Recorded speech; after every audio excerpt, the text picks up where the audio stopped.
星島總編輯梁建峰一一分析民生民情、社會時事、國際大局。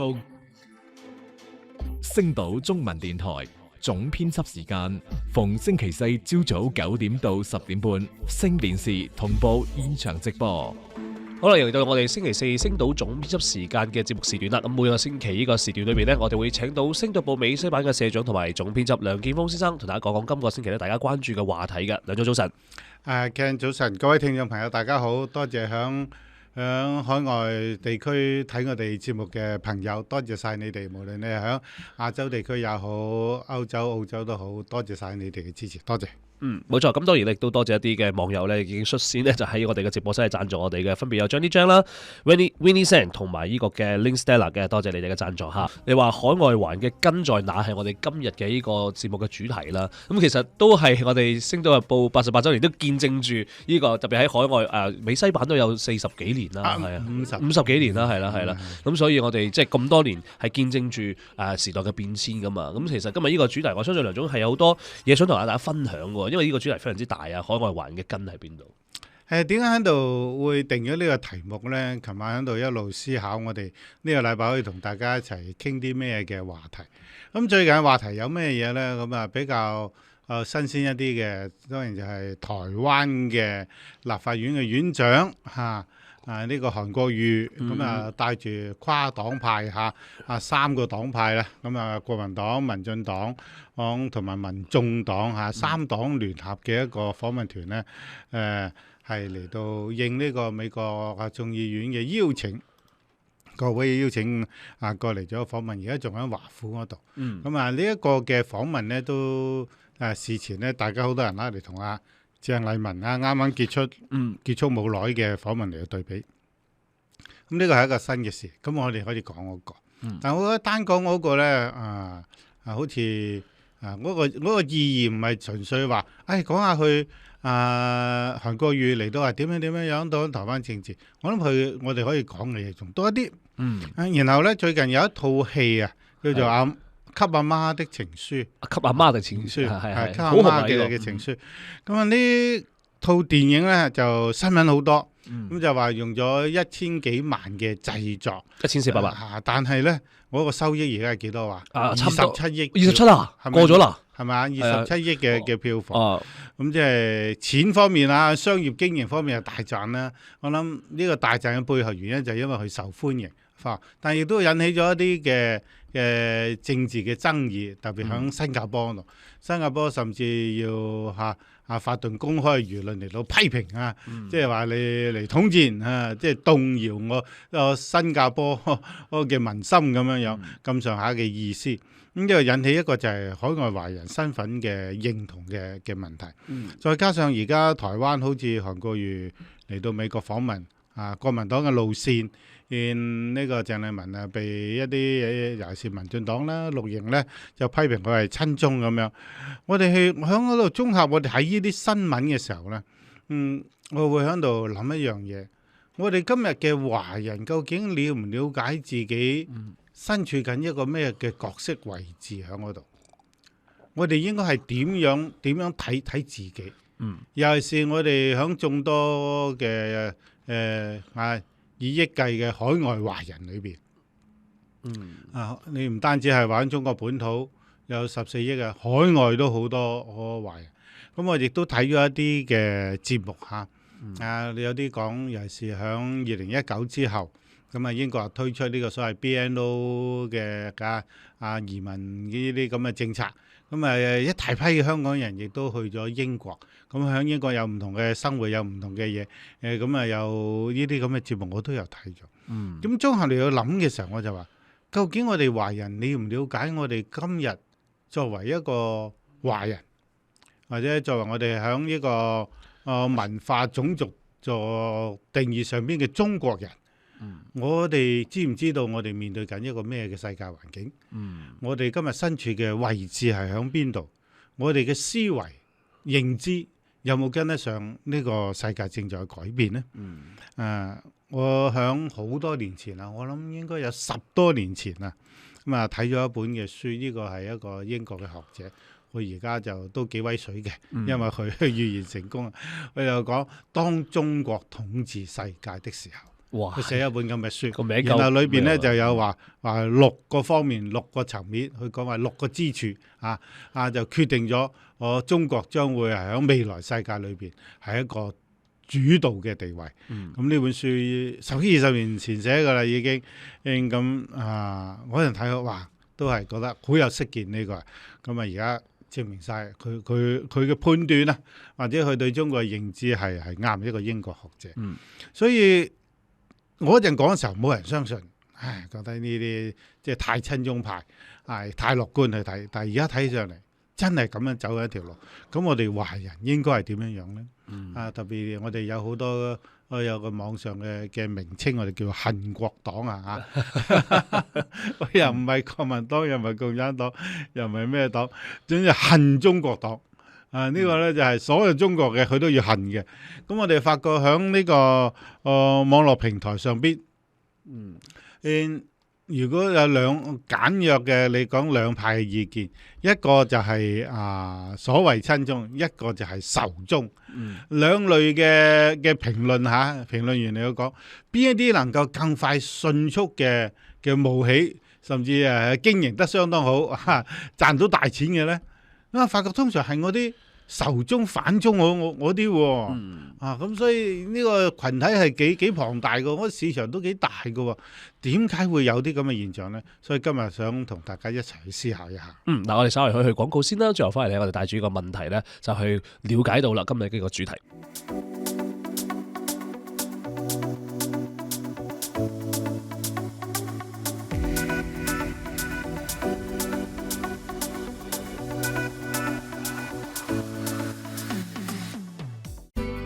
想裝修建材一定要揀得放心。20多年嚟，劍鋒建材一直係灣區屋主、承包商、設計師嘅可靠伙伴。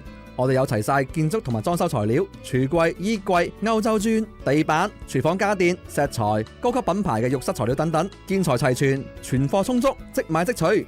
自設工廠 A Star 生產線，裝修前嚟 Freeman 或三藩市門市選購。劍鋒建材，灣區建材同埋家具設計嘅可靠伙伴。星島總編輯梁建峰一一分析民生民情、社會時事、國際大局。星島中文電台總編輯時間逢星期四朝早9點到10點半，星電視同步現場直播。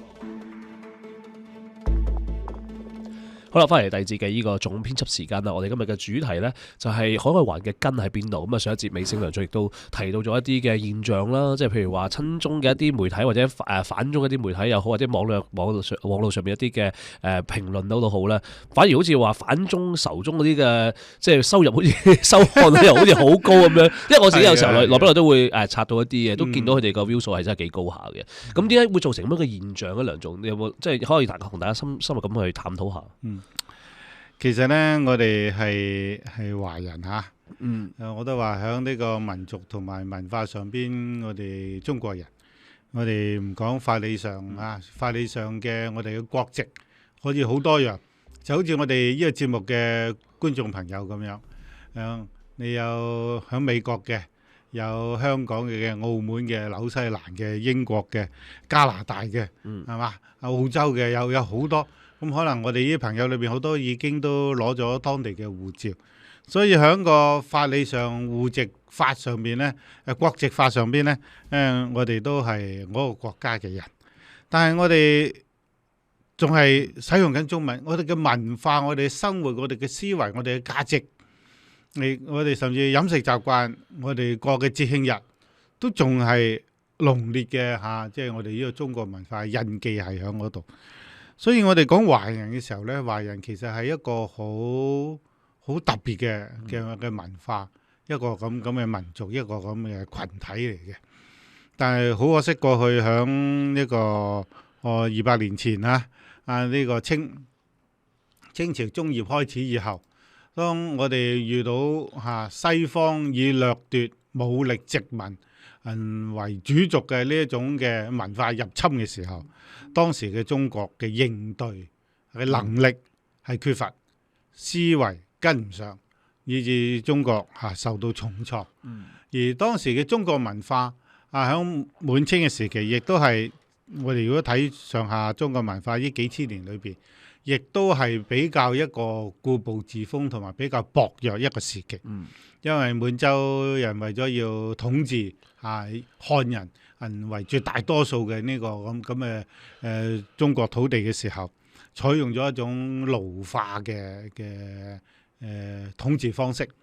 咁同大明時期嗰種大開大放其實就有一啲不一樣。咁所以喺我哋自身文化發展裏邊，亦都係一個比較薄弱嘅時期。再遇到西方強權以霸凌、武力掠奪奴役為主嘅呢種咁嘅強悍嘅文化入侵嘅時候呢，我哋中國文化係喺嗰個時期嘅中國呢係抵擋不住。咁呢個抵擋不住所造成嘅，唔單止好似以前咁樣，你話元朝嘅時候蒙古鐵騎都踐踏過中原唔單止係咁樣樣，唔單止係咁，因為佢打擊咗嘅係國人嘅。當時中國人好大部分，特別係響知識分子界，對自己文化、對自己嘅種族嘅一種嘅自信，甚至一種嘅認同。咁當時嚟講，因為見到好西方嗰種嘅強悍嗰種嘅勝利你咁講喺中國土地上邊，有啲人係完全崩潰嘅，崩潰。提出好多我哋今日睇嚟都仲係覺得有啲匪夷所思嘅講法。譬如話我哋要所有嘅古書打到孔家店都唔應該讀嘅，認為中國嘅失敗面對西方殖民人嘅侵略，中國點解失敗呢？就因為我哋讀嘅書唔得，我哋讀埋晒呢啲咁嘅古書冇用，我哋要學科技唔單止咁，中文都唔啱，使用中國嘅文字係阻礙咗我哋思考思想嘅。於是呢。有主張就係我哋要用羅馬拼音文字，我哋直頭放棄晒中國文字。咁響飲食各樣文化，因為我哋要西化，所以一個咁嘅唔單止係話某一啲知識分子嘅主張，仲要係滲透喺我哋生活裏邊，我哋個文化嘅自信或者對西方嘅認知，好長嘅一個時期係喺巨大嘅殖民侵略嘅背景底下，我哋被扭曲咗。於是我哋今日仍然有翻一啲嘅痕跡印記喺嗰度。譬如我哋話去讚一個人時髦進步時髦呢就好洋氣嘅。洋氣嘛係。洋氣嘅，有個洋字都係好嘅。洋人因為喺海洋嗰邊過嚟嘅坐船過嚟嘅。咁我哋話呢啲洋有個洋字都係好嘅，洋裝、洋酒係嘛洋人特別都係威水一啲嘅。所以今日喺中國裏邊仍然有呢種嘅響度所以你睇一啲喺 YouTube 上邊有一集節目，唔知大家有冇留意係一啲搬運工做嘅節目。咩搬運工呢？唔係話做快遞嗰啲網絡上邊嘅搬運工佢就會將一啲西方人去中國拍嘅一啲旅遊嘅視頻就將佢剪接，然後個主嘅目的就係話你睇下呢啲外國人嚟到中國，哇幾驚豔幾讚嘆中國，然後點樣改變咗佢哋對中國過去嗰種負面嘅印象咁樣。呢一類搬運工專去揾晒呢啲嚟中國做旅遊做美食嘅視頻嘅呢啲嘅外國博主，然後將佢剪輯不特止大致上都冇歪曲嘅，只不過將個重點重新編排突出，然後整到你會覺得哇！呢啲外國人呢都幾讚中國咁樣。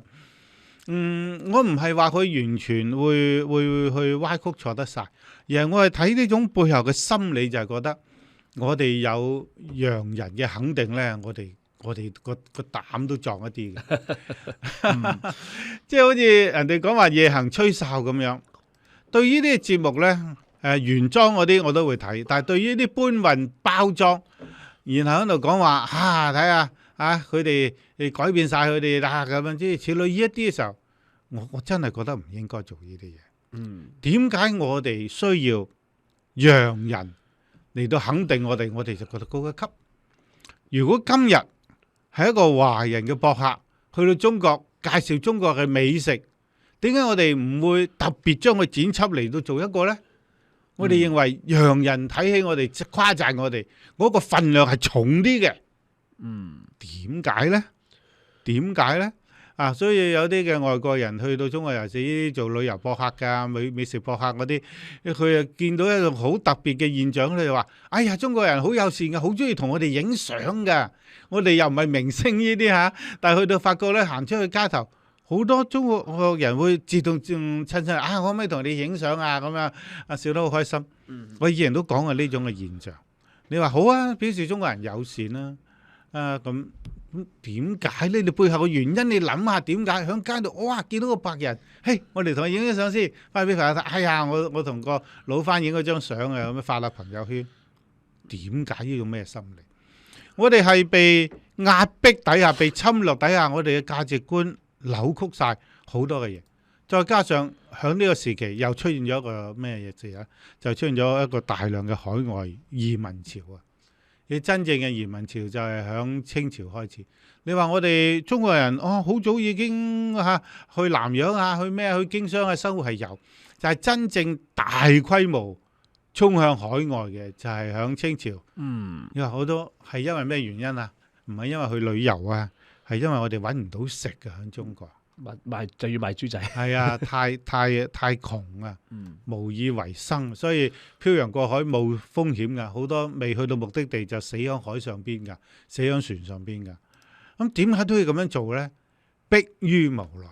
咁點解我哋會被逼到我嗰陣時嘅生活係咁淒慘，寧可要冒呢個險去外地做呢啲咁嘅勞工，都要咁樣去呢？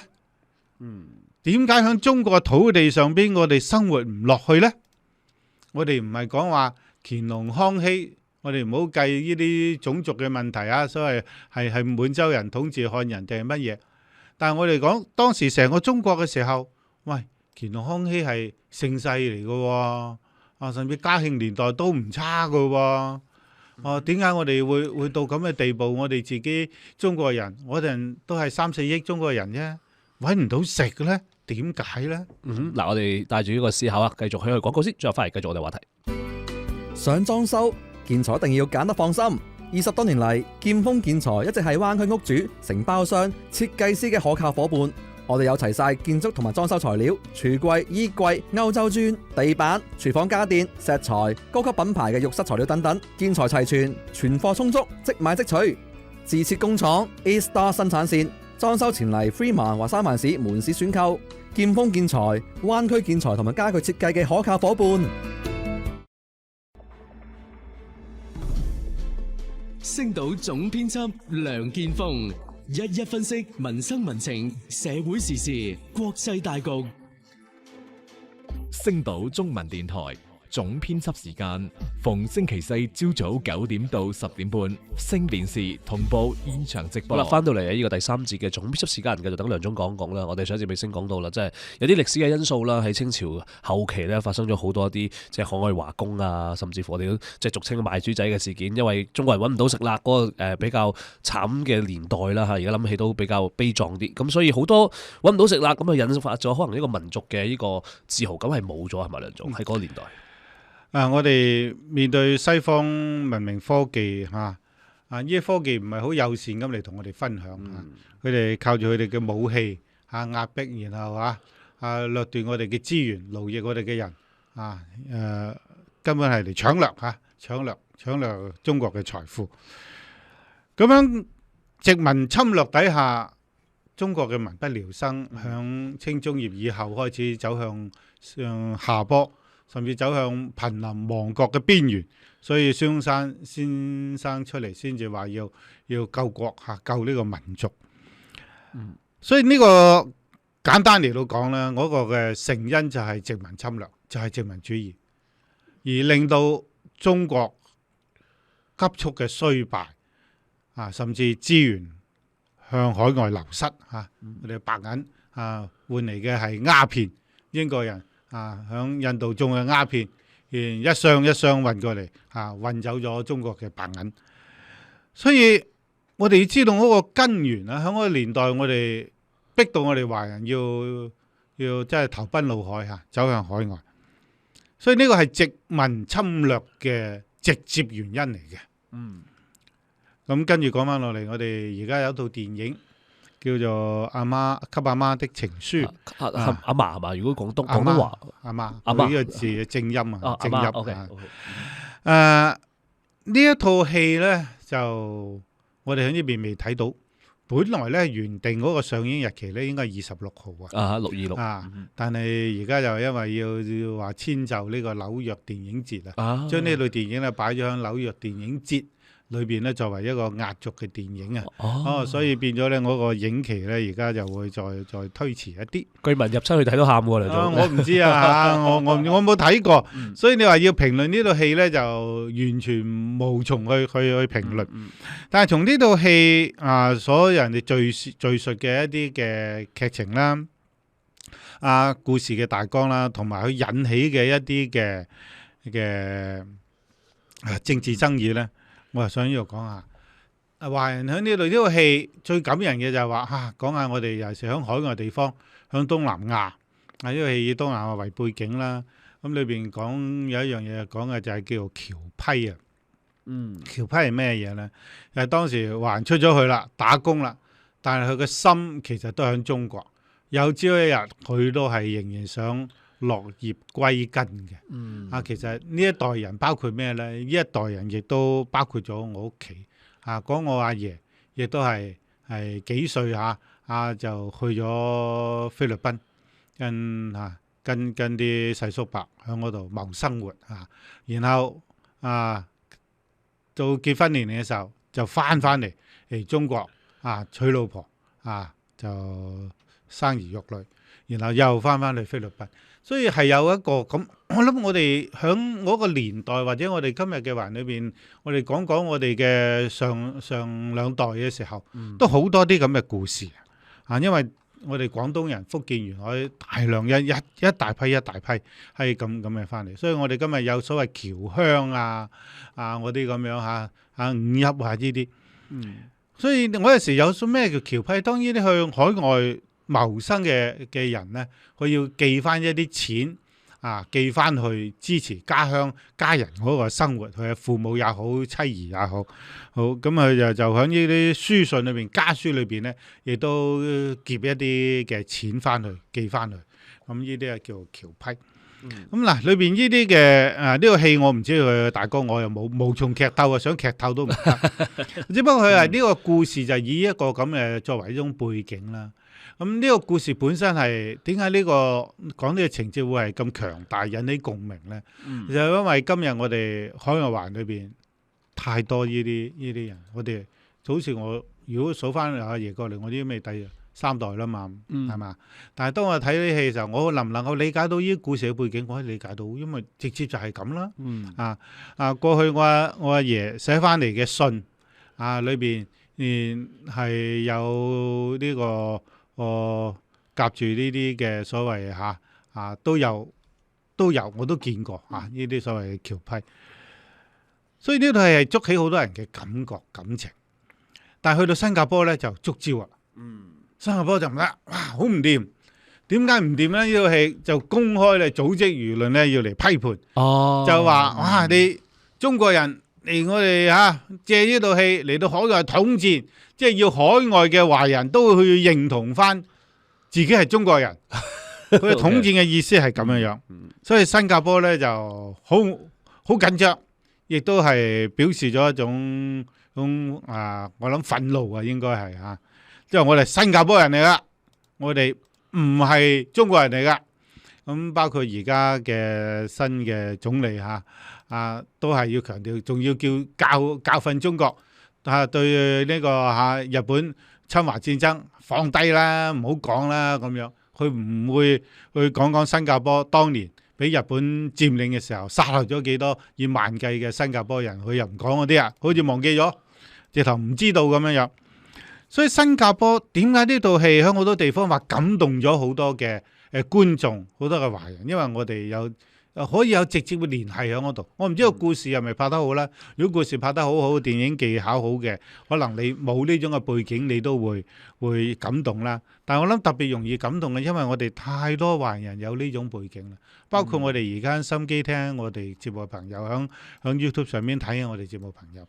我相信你都數得出，就算唔係你自己都可能你識嘅人裏邊都有講下佢阿爺啊，佢咩啊，喺南洋啊，喺邊度啊，或者喺美國、喺加拿大啊，好容易數得到呢幾代人。因為我哋係真係一個超大嘅移民潮。咁講到身份認同嘅時候，點解新加坡唔得呢？因為新加坡係幾大民族，三大民族啦，馬拉啦、印度啦，同埋華人。華人係冇錯。其實當新加坡成立嘅時候，大家都知道係李光耀，係華人。咁所以華人係主導，特別係講廣東話添。喺新加坡你講廣東話，喺華人區裏邊係 OK 嘅。咁點解佢而家會變成咁嘅轉變咧？咁樣而家新加坡咧有一個講法就係係我諗要請啲新加坡嘅朋友。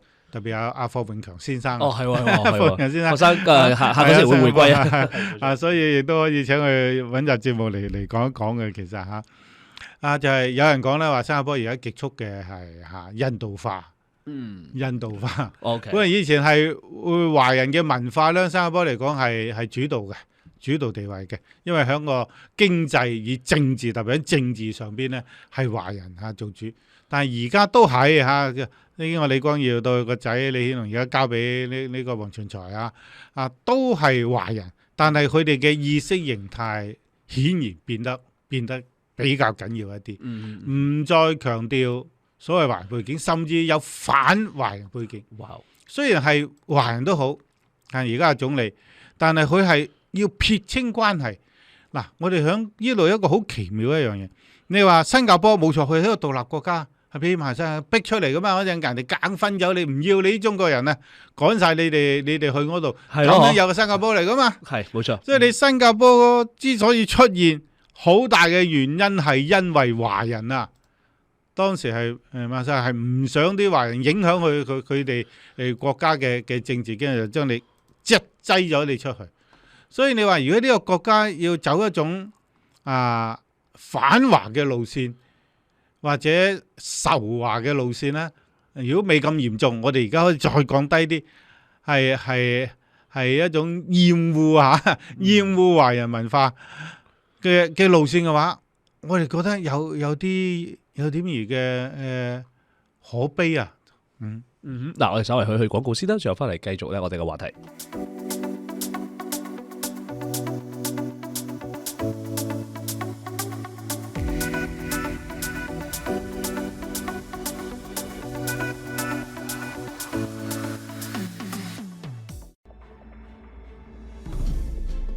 星島總編輯梁建峰一分析民生民情、社會時事、國際大局。星島中文電台總編輯時間逢星期四朝早9點到10點半，星電視同步現場直播。好啦，翻嚟10點前嘅總編輯時間啦，咁繼續等梁總講講啦，即係我哋上一節尾先講到新加坡嘅一啲歷史啦，都係一種比較令人，我覺得有啲無奈嘅，係咯。係啊，嗱，點解會係咁咧？就係一個身份認同嘅問題。新加坡佢隔咗2-3代落咗嚟到而家嘅時候，佢哋好強烈嘅就係有一種我係新加坡啱嘅，你係一個獨立國家嘛，係嘛？你係一個完整獨立嘅國家，咁又係一個小國添。小國能夠會有自大嘅情緒咧，係好容易理解嘅呢個。好啦，咁你一個小國有自己嘅獨立國家，你話我哋係新加坡人，我哋唔係華人我哋唔係華人，我哋同中國冇關係噶。你唔好走嚟統治我哋，唔好講我哋嘅根係響中國度啊，冇關係啊！我哋咁樣需唔需要到咁？需唔需要到咁？新加坡之所以點解新加坡會有咁多華人喺嗰度咧？又點解會被排擠？要你哋自己走去變成一個獨立嘅國家咧？你話我哋唔理呢啲歷史，我哋唔理，我哋今日只有今日，只有而家，我就係新加坡。我啲人喺邊度嚟嘅，或者我哋嘅歷史係點樣樣嘅，我哋唔需要咁樣，係一種路線，係一種政策。我哋只可以話係，因為而家係執政人哋一個國家，獨立國家，我哋稍為公式化啲咁講，我哋尊重嚇。但係如果我哋作為一種時事文化去分析嘅時候，我覺得係海外華人失根嘅一個悲劇。以前我哋有一句所謂失根嘅蘭花，我哋中國人嘅根喺邊度咧？從呢個阿媽嘅情書呢個喺新加坡出現呢個事嘅時候，讓我真係去再深刻諗到今日嘅話題。我哋海外華人係咪真係要無根呢？我哋係咪要斬斷我哋嘅根？我哋落咗響新加坡，我哋就新加坡人啦。唔單止我哋要唔去連接，或者我哋唔去尊重我哋過去我啲祖先嘅歷史，我哋仲要轉移一種嘅情緒。我哋對中國要保持一種冷漠嘅距離。新加坡人而家你要同佢講中文或者講咩，佢可能有啲會抗拒。但係最近講開又講拆開嚟講，你而家網絡好多短笑話嘅視頻短笑話，其中有一個就係新加坡嘅。新加坡一個劇組拍嘅，即係講一家人咧，年青人咧，老豆唔知你有冇睇過嗰個老豆帶住個仔，個仔又成日傻傻戇戇咁樣，又女朋友大大咁樣，幾得意嘅。因為嗰個係新加坡拍嘅，所以我啲中文咧，我哋聽起有啲歪歪地噶嘛。唔單止讀音，成個語結構同埋講嘅嘢都好唔一樣，好有特色。我唔係笑佢，我覺得好有特色，我好中意睇。我有時候聽啲馬拉一邊啲環講嘅中文都好過癮嘅，有啲講法有啲音有少少歪歪地，但係你又聽得明嘅。係啊，所以生活唔同咗，的確讓我個嘅語言文化都唔同咗。好似有土壤，你從係嗰個種子種喺唔同國家、唔同氣候帶嘅，你生出嚟嘅都不一樣。所以新加坡你話係華人嘅文化曾經係最強嘅主導喺嗰度，但係有冇變咗呢？都係有啲地方特色喺嗰度變咗嘅。咁呢個唔係問題，但係我哋話我哋係華人生活喺海外，係咪唔需要我哋嘅根？我哋想我哋上兩代係點樣嚟嘅都唔得呢？或者都唔應份呢？係咪應該咁樣呢？呢樣嘅情況今日唔單止係新加坡比較強烈啦，因為佢哋有組織地一個輿論，咁你要對抗呢個電影帶出嚟嘅情緒。但係我哋講翻響我哋其他地方啦，英國也好，美國也好，其實都係一樣嘅，都有一種咁嘅。講翻響2019之後，英國開放嗰個所謂 BNO 移民政策咁吸引好多華人去香港人去你俾錢你拿 BNO， 你俾咗個手續費，你就喺度暫時居留，然後就可以申請轉換身份。咁啲華人去到嘅時候，我睇到好多呢啲咁嘅故事佢哋去到亦都就話重新揾生活。基本上其實嘅可以相共通嘅一樣就係都不容易，因為喺嗰度做嘅工作，你唔會話我響香港係一個中產，或者我係一個小商人，或者有專業人士去到英國就要揾翻，通常都揾唔到，只可以做翻啲勞工嘅，做司機去市場嗰度做賣貨做下啲咁樣即係勞工類嘅工作咯，捱，然後捱租金仔女讀書然後希望過幾年之後咧就可以申請到正式攞到永久居留即係走一條咁嘅路，好多唔同嘅故事。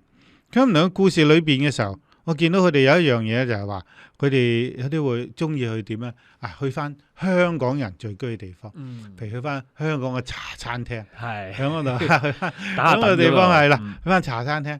然後有啲咧就組織香港人嘅一啲嘅小嘅社團喺嗰度，然後自己咧就喺嗰度，大家定時嘅咁聚埋一齊有翻一種香港人嗰種即係叫做同聲同氣嘅感覺。我睇過有一輯咧，亦都係甚至喺度開教會。有個係香港嘅牧師過咗嘅時候，又開翻一個教會喺嗰度，專門係服務翻，又係好似佢背景咁樣，響近期移民咗去英國嘅香港人。咁呢個教會，咁但係我呢個故事講嘅時候就話，佢第一代同佢一齊係嘅教友啊，第一代佢自己開咗教會收翻嚟嘅教友，佢話基本上都走晒啦，換咗代啦，已經又換咗啦。嗰啲人又搬去唔同城市，有啲係回流，有啲係依樣嗰樣咁樣。我睇呢個故事嘅時候，我都問一樣嘢：當我哋話如果話我哋厭棄一個地方，要去一個新嘅地方嘅時候，點解我哋仲會懷念舊嘅地方？尤其是去英國呢一班攞 BNO 嘅，佢好恨香港啊，但係恨得嚟又好深嘅愛喺嗰度。點解？恨之心，愛之深，恨之切都不一定係咁樣，但係兩種嘅情緒。好，咁我哋咧多謝我哋嘅網友啦 Monita Chow， 多謝你嘅贊助。我哋去廣告同埋新聞簡報先，最後翻嚟將會有10點鐘嘅總編輯時間。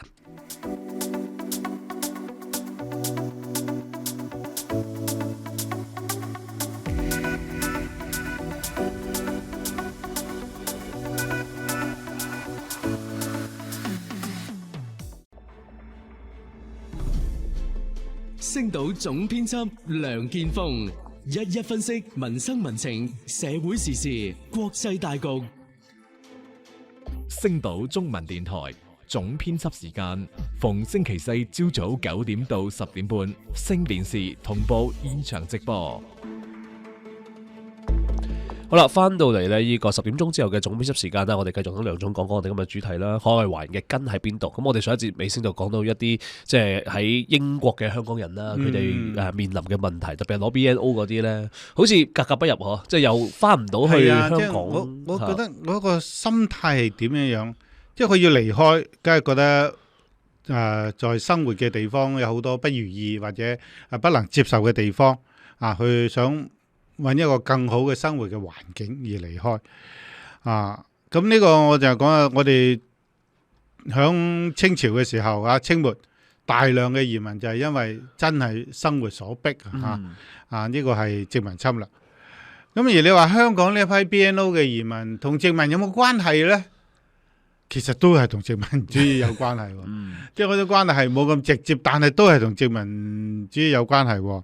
好啦，有啲我諗下啲聽眾朋友聽我今日嘅節目到而家咧，話你咧梁建峰你自己又點樣啊？咁樣係好多人最中意呢句都會咁樣講。你又點解會喺美國嗰度啊？成日講中國，咁點解你又唔去翻去中國啊？咁樣其實以前我都有同大家報告過噶啦。我移民過嚟係咪因為美國好啊？我哋要發一個美國夢咧？唔係嘅，真係唔係嘅。講句真嘅，移民過嚟呢個係父母之命，父母之命，咁係父母選擇咗移民。咁我自己讀完書，響香港講做緊工，話過嚟啦，唔好一個人響香港啦咁樣。咁我哋年青，咁覺得都係應該響父母身邊嘅咁樣，所以過咗嚟。咁所以有啲人話，你都係，即係中意美國，你又過嚟。其實真係唔係啊！我都經歷過我啲咁嘅迷茫。香港本來嗰個工作即係好寫意嘅，寫意到不得了。嗰陣真係尤其年青嘅時候，而家諗翻起都笑到瞓唔着啊！即係嗰陣係好寫意。而且梁總咪當時都係中大畢業出嚟，嗰個工作係比較順暢噶嘛？順暢啊，同埋講得難聽啲，嗰個人係消費係好低嘅啫嚇，即係唔係一種即係好物質。但係我仲咁講出嚟，可能大家笑，但係真實啦。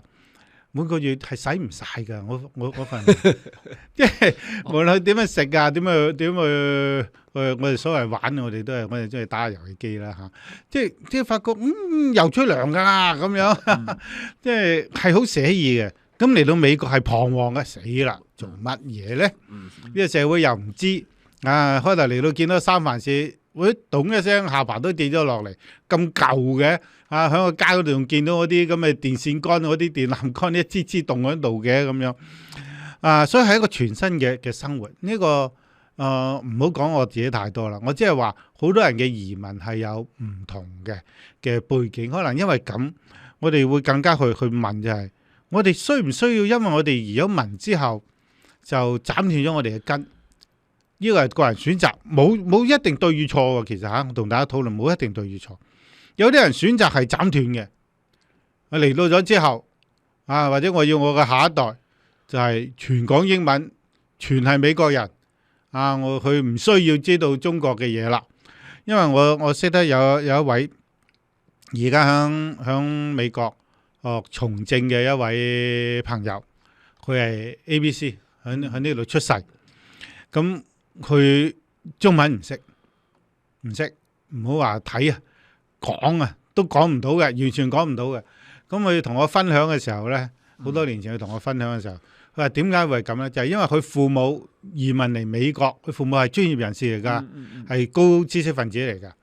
佢就選咗一個城市係冇中國人嘅城市去嗰度居住，所以佢身邊嘅朋友全部長大嘅環境都係白人，係佢父母刻意為之嘅，而且屋企裏邊亦都唔再同佢哋講中文，至少都唔同佢哋講中文，所以佢哋係斷咗嘅。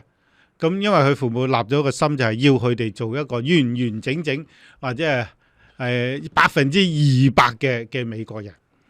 好啦，咁咪長大咗，咁咪喺個環境長大啦嚇，到美國頂級嘅名校，係頂級常春藤嘅名校畢業，咁係好成功啊！你話呢個美國夢成唔成功呢？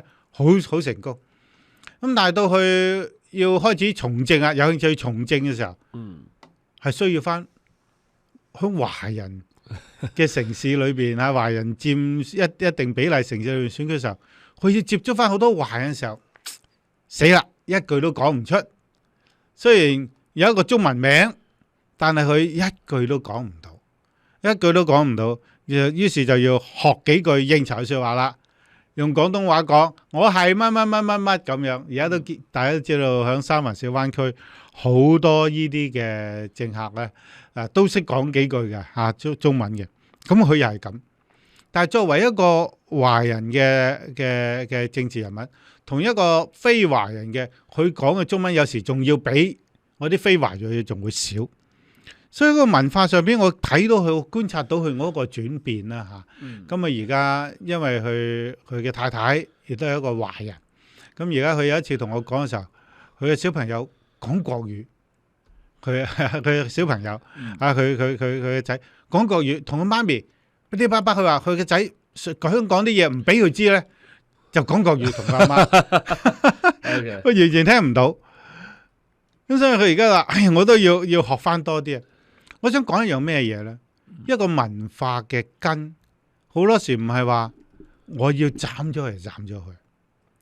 咁有啲人嗰度可能係可以斬得好乾淨嘅，尤其是喺呢度出世之後，父母咁嘅安排，呢啲咁嘅即係呢一類 ABC， 完全一點滴中國嘅文化認同或者都冇嘅，有我都識呢一啲。但係亦都有好大一部分我淨係講嘅一類就係，佢慢慢都要回歸翻呢個咁嘅華人嘅認同嗰度啊！佢喺佢長大嘅環境係冇華人嘅認同嘅需要嘅呢樣嘢，但係而家要啦佢已經做一個爸爸，一個從政者，佢發覺仲講翻呢一啲嘢，作為一個華人民權嘅一個維護推動者，所以我話呢個華人文化，我哋中華文化好強嘅一個嘅。我哋以前叫做凝聚力，其實係我哋文化核心嘅力量咧。我哋應該要重新認定一下，千祈唔好用一種過濾鏡嚟到睇佢咯。好，咁呢個時候咧，可以去廣告先啦，之後翻嚟等梁總做一個總結。想裝修建材一定要揀得放心。20多年嚟，劍鋒建材一直係灣區屋主、承包商、設計師嘅可靠伙伴。我哋有齊晒建築同埋裝修材料、櫥櫃、衣櫃、歐洲磚、地板、廚房家電、石材、高級品牌嘅浴室材料等等，建材齊全，存貨充足，即買即取。自設工廠 A Star 生產線，裝修前嚟 Freeman 或三藩市門市選購。劍鋒建材，灣區建材同埋家具設計嘅可靠伙伴。星島總編輯梁建峰，一一分析民生民情、社會時事、國際大局。星島中文電台總編輯時間，逢星期四朝早9點到10點半，星電視同步現場直播。好啦，翻嚟最後一節嘅呢個總編輯時間啦，等阿梁總做一個總結啦。有好多唔同嘅華人嘅故事啦，嚇，令到都感觸好大。係啊，所以我就喺呢度會發覺就係我哋對文化認同，對我哋嗰個來源啦，我從哪裏來？嘅認知咧係好強烈嘅喺我哋文化裏邊。咁呢個你話係咪單獨係移民咧？咁樣當然係移民會有呢種感覺啦。但係我諗最緊要嘅一樣嘢就係我哋呢個係我哋嘅文化特質嚟㗎。你睇下我哋中國文化，無論經歷過滿清也好，經歷過忽必烈大帝國也好，或者到民國時期，有人要徹底嘅去中國化，提出所謂要全盤西化也好，或者後期一啲我哋要攞馬列共產主義嚟到改造中國也好，到我哋一大股嘅崇洋以美國馬首是瞻，而家好似台灣一啲咁嘅小政客要一股腦嘅就係要貼住美國嘅大腿咁樣，點都好。你睇下我哋今日中國，我哋中國嘅生命力或者我哋民族文化嗰個韌力幾強，係嘛？你話我講我本書，呢個英國嘅學者，佢話中國將要統治世界，呢個字咧好得人驚。但係呢個統治唔係西方殖民形式嘅統治，而係話中國嘅價值觀、中國嘅辦事嘅模式，將會係世界嘅主導，或者將會讓世界其他嘅文明都會跟上去學習一樣嘢。其實我哋今日見到好多中西方嘅衝突包括美國或者歐盟呢啲咁嘅傳統殖民大帝國啦，而家日本搞軍國主義再復辟，其實佢哋都係一種殖民帝國嗰種嘅野蠻掠奪嘅思維。但係面對中國重新崛起嘅時候，佢哋懼怕咩呢？點解話中國係一種嘅威脅呢？中國又冇去殖民佢哋，又冇要去打佢哋，唔係好似以色列咁樣，得閒又打下黎巴嫩，一間又打下敍利亞，一間又去加沙，又要剷平人哋嘅地方。中國唔係咁樣啊！點解冇人話恐懼以色列擴張？點解又要恐懼中國呢？咁樣，因為中國嘅文明，中華嘅文明係一種自我完整嘅一個嘅體系嚟。而佢呢種嘅生命力係幾千年來不斷佢仲往上一路發展，就好似中國文字從甲骨文到今日嘅文字，我哋仍然係可以揾到佢嘅生命可以相通一樣。好似今日中國嘅科技響 AI 世代也好，或者我哋嘅價值觀也好，講緊嘅響早幾年可能好多人都覺得係無關緊要嘅，即係好鄙視忽視我哋講嘅我哋要雙贏人類都係命運相共人類命運共同體呢啲嘅時候講出嚟，好多人覺得係呢啲都冇意思嘅宣傳。但係而家你睇下呢個世界，大家渴求需要係乜嘢？需要嘅係和平穩定發展。咁呢個響中國發展就係硬道理攞出嚟嘅，呢50年嘅成績，改革開放呢50年嘅成就，就正正印證咗中國呢一套嘅價值觀，呢套嘅論述，唔單止讓中國強大起嚟，而且亦都係世界應該要走嘅路。即係睇緊鄭麗文，大家覺得鄭麗文係一個台灣嘅異類，就國民黨裏邊亦都係非主流。點解要同中國大陸和平共處？點解要話我哋同一個中華文明？點解話要台灣要參與中華民族嘅偉大復興？點解要參與啫？我哋係唔同噶嘛，咁樣。點解鄭麗文走呢個路？佢而家其實我覺得佢係一個前衛都唔係話太先鋒，但係佢真係睇準咗呢個時代大局嘅發展，根本個趨勢就係咁樣。唔單止兩岸係咁，成個世界亦都會真係大膽啲嘅預言啦，以中國為中心咁去改變越嚟越會睇到呢樣嘢。所以第一樣變喺度，呢個中心拉動嘅係台灣海峽兩岸轉變。你話美國特朗普去中國訪問早輪，都超出好多人嘅意外一樣嘢。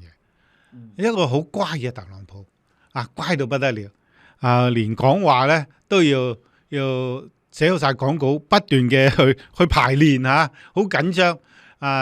上台演講前仲要打開嚟偷偷瞄一眼，再望一望，再望一望呢個廣告。所以最近咪有視頻，我喺國語台嘅時候有講咗下，所以有一個對比台大同北大兩個女生嘅演講嗰啲顛倒是非，好搞笑。就講話睇唔睇稿啊嚇，即係話台大生唔睇稿係叻啊咁樣，響呢個北大嗰個要睇稿唔叻啊咁。特朗普都睇稿嘅，睇唔睇稿根本都唔應該攞嚟討論。不過我想講翻一樣，特朗普變得好乖，而且對台灣問題作出咗好大嘅讓步喺嗰度。不斷強調要同中國有一個穩定嘅關係，所以呢一次特朗普嘅見到習近平之後，一個共識就話要戰略穩定關係，可控不特止，而且要尋求合作發展。嗱，呢一個大家覺得有啲變喎，美國不嬲高高在上，響下呢個所謂食物鏈嘅頂端嗰度，只有佢係號令天下，大家跟住我轉嘅啫。點解佢而家至少走到特朗普走到呢步，要同中國共舞啊，跳舞啊，要走去 partner 咁樣一齊呢？最近呢幾日，特朗普又講咗另一句話添喎，佢要再去中國喎，今年之內再去多一次喎。點解嘅？點解係咁積極嘅？佢一個咁樣敏鋭嘅一個商人啊，我哋唔好講佢係一個政治，一個商人。